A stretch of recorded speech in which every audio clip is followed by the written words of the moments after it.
Terima kasih Anda masih bersama kami di Kompas Petang, saya Cynthia Rompas. Saudara, seorang pencari bekicot di Grobogan, Jawa Tengah diduga jadi korban salah tangkap oleh polisi. Korban dituduh sebagai pencuri pompa air bermesin diesel.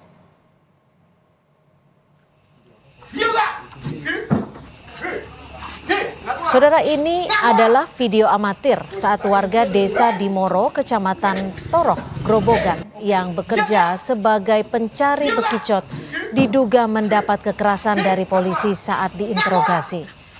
Video tidak kami tayangkan secara utuh karena mengandung unsur kengerian. Dalam video tersebut tampak seorang polisi diduga melakukan kekerasan kepada korban Kusyanto yang dituduh sebagai pencuri pompa air bermesin diesel. Meski tidak merasa bersalah, kondisi yang membuatnya ketakutan hingga tidak bisa membela diri. Belakangan diketahui polisi tersebut adalah Aibda IR, anggota Polsek Geyer, Grobogan.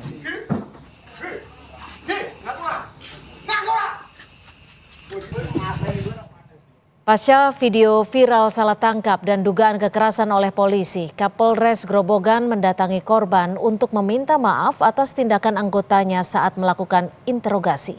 Kapolres Grobogan pun menyatakan polisi tersebut adalah Aibda IR, anggota Polsek Geyer, Grobogan. Kapolres Grobogan menyatakan hasil penyelidikan membuktikan korban Kusyanto tidak terbukti melakukan pencurian.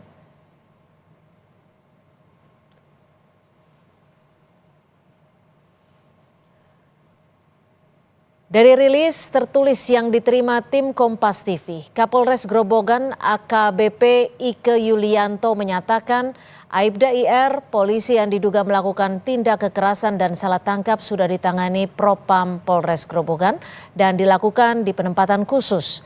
Hasil penyelidikan yang dilakukan membuktikan bahwa Kusyanto, warga desa Dimoro, pada saat itu terbukti tidak melakukan pencurian.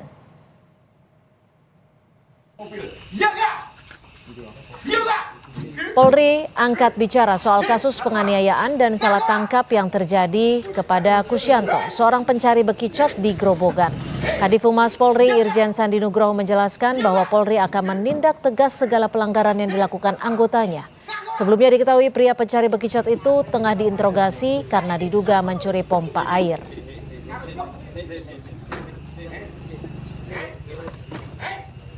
Mungkin yang terkait di Grobogan juga akan ditindak untuk anggota. Tadi sudah dijelaskan Pak Kapolri waktu pojokan sana. Tadi ya, sekali lagi semuanya yang melanggar ketentuan sudah diverifikasi, sudah diperiksa sama Propam. Bahkan yang periksa bukan cuma Propam, situasi pun juga tutup.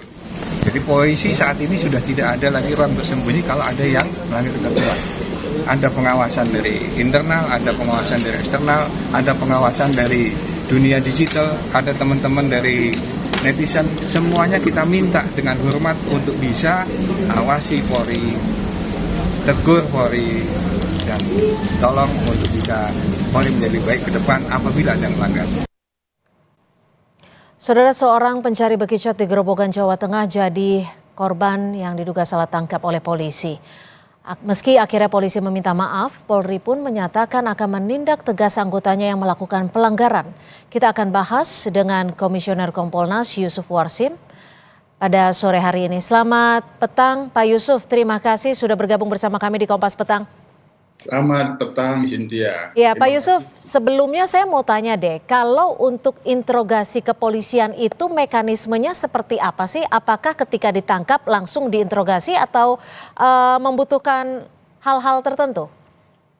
Ya, kalau interogasi itu dalam hal apa dulu? Nah, kalau penyelidikan biasanya yang umum itu meminta klarifikasi, interogasi.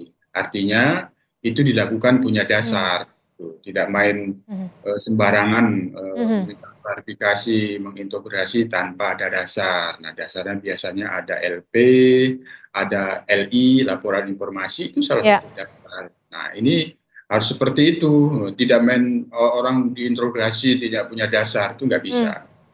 Anda sudah sempat melihat video yang sempat beredar di media sosial terkait kasus Grobogan. Menurut Anda ini bagaimana Kompolnas melihatnya? Karena kalau dilihat dari video yang ada, ini adalah interogasi dengan bisa dikatakan kekerasan di depan warga juga. Ya, sudah kita pantau Tapi pertama tentu langkah permintaan maaf sudah dilakukan oleh Kapolres, artinya itu sudah baik dan ini ada pengakuan, ada unprocedural. Proses unprocedural itu sudah dilakukan pemeriksaan di Propam, ini tentu kita dorong agar tuntas. Nah, yang kedua, ya memang Mhm. kadang-kadang karena Kompolnas sendiri dalam beberapa waktu lalu juga kita menerima permintaan konsultasi dalam kasus-kasus yang ada di masyarakat pencurian begini meminta polisi bergerak cepat. Nah, memang kalau ada permintaan masyarakat bergerak cepat itu memang ke polisi di polsek itu pasti dilema gitu. Hmm. Tapi tentu kami menyarankan kepada masyarakat dibuat dulu laporannya, pengaduan ke polisi agar polisi punya dasar melakukan Oke. tindakan. Tapi yang dikhawatirkan kalau langsung dipenuhi keinginan masyarakat meskipun sudah punya kecurigaan kuat, Mhm. khawatir salah prosedur, Hmm. bukti permulaannya belum Artinya cukup. Anda mau juga menyatakan bahwa ini ada indikasi kelalaian atau pelanggaran kode etik?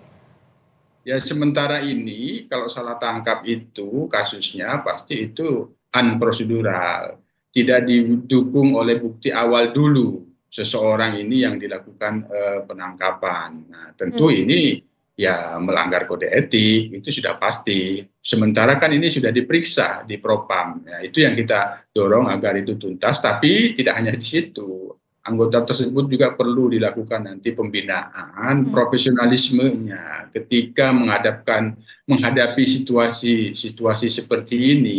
Ada desakan masyarakat mencurigai seseorang bahwa diduga mencuri, tapi tetap harus mengedepankan Oke. profesionalisme. SOP-nya tetap harus dijunjung tinggi. Oke, Itu kalau dari Kompolnas sendiri sudah menerima informasi seperti apa terkait dengan peristiwa yang terjadi di Grobogan ini, Pak Yusuf?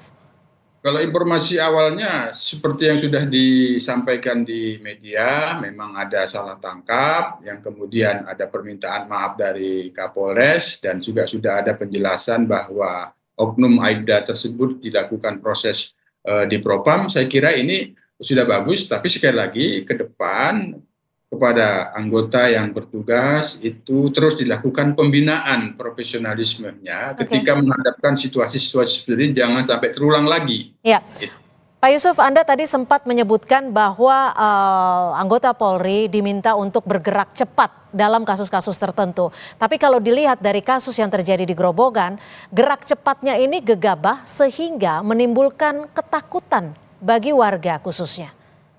Ya, makanya agar tidak menimbulkan ketakutan, bergerak cepatnya itu tetap humanis, makanya dia harus profesional, Mhm.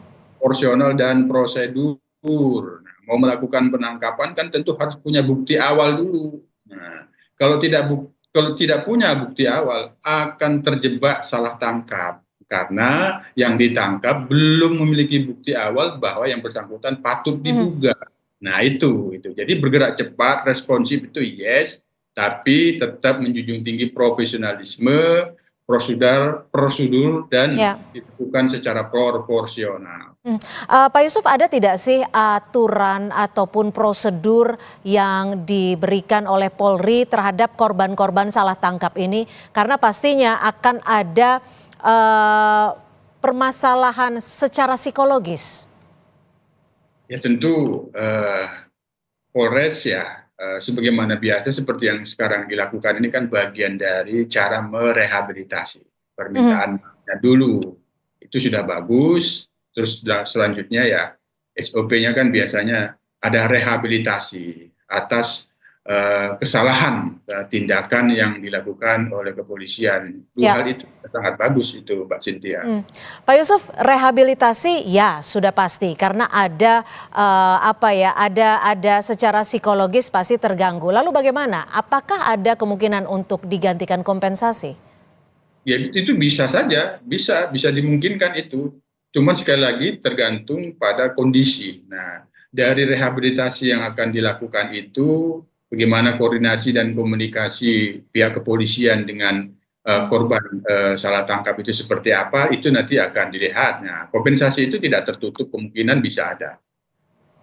Lalu apa yang bisa dilakukan oleh Kompolnas sendiri karena bisa dikatakan salah tangkap ini bukan pertama kalinya terjadi, bahkan ada bentuk intimidasi juga kalau dilihat dari kasus Grobogan. Tindakan preventif apa yang bisa dilakukan Kompolnas agar tidak akan terjadi lagi hal-hal seperti ini? Ya, Kompolnas kan fungsinya sebagai pengawas, untuk memastikan kinerja anggota yang bertugas di lapangan itu tidak melakukan pelanggaran, terhindar dari pelanggaran, ya seperti kasus salah tangkap ini, ya pembinaan profesionalismenya di dalam bertugas, memahamkan betul prosedur tindakan kepolisian. Memang ya perkapnya itu sudah ada kan, mengambil tindakan kepolisian. Nah itu terus diulang pembinaan itu. Memang ya banyak-banyak perkap ini memang ya sulit menghafalnya, tapi tentu ini menjadi tugas atasan, tugas pengawasan melekat untuk melakukan pembinaan. Setidaknya kan mestinya yang bertugas itu menyampaikan dulu kepada atasannya, ini ada laporan dari masyarakat untuk segera mengambil tindakan kepolisian. Artinya atasannya juga harus diperiksa gitu Pak Yusuf? Ya setidaknya dimintakan klarifikasi, apakah mengetahui atas tindakan oknum Aibda ini. Nah, itu kan perlu agar itu menjadi informasi penting untuk melakukan pembenahan di dalam pembinaan ke depan kaitannya dengan profesionalisme di dalam mengambil tindakan kepolisian seperti itu. Berarti apakah ini bisa dikatakan bahwa ada kelemahan yang dilakukan oleh anggota-anggota Polri yang memang untuk menangani kasus-kasus di lapangan yang berkaitan ataupun berkikisan langsung dengan warga seperti hal di Grobogan ini Pak Yusuf? Kelemahan bisa iya satu sisi, tapi pada sisi lain bisa saja sifatnya kondisional gitu. Karena sudah dihadapkan dilema, masyarakat sudah meyakini betul mencurigai seseorang yang selama ini menyebabkan banyaknya kecurian hilang. Jadi situasi itu, oleh karena itu dalam situasi seperti itu ya itulah pembinaan kepada profesionalisme itu sangat penting. Disampaikan kepada masyarakat bahwa ini kami harus bekerja secara prosedural. Ya. Itu kira-kira. Selain prosedur tentunya ada undang-undang yang perlu ditaati dan juga ada SOP yang seharusnya sejatinya sudah dimaknai dengan lengkap oleh para anggota Polri yang berhubungan langsung dengan masyarakat. Terima kasih Pak Yusuf Warsim, Komisioner Kompolnas sudah memberikan perspektif di Kompas Petang sore hari ini. Terima kasih. Terima kasih.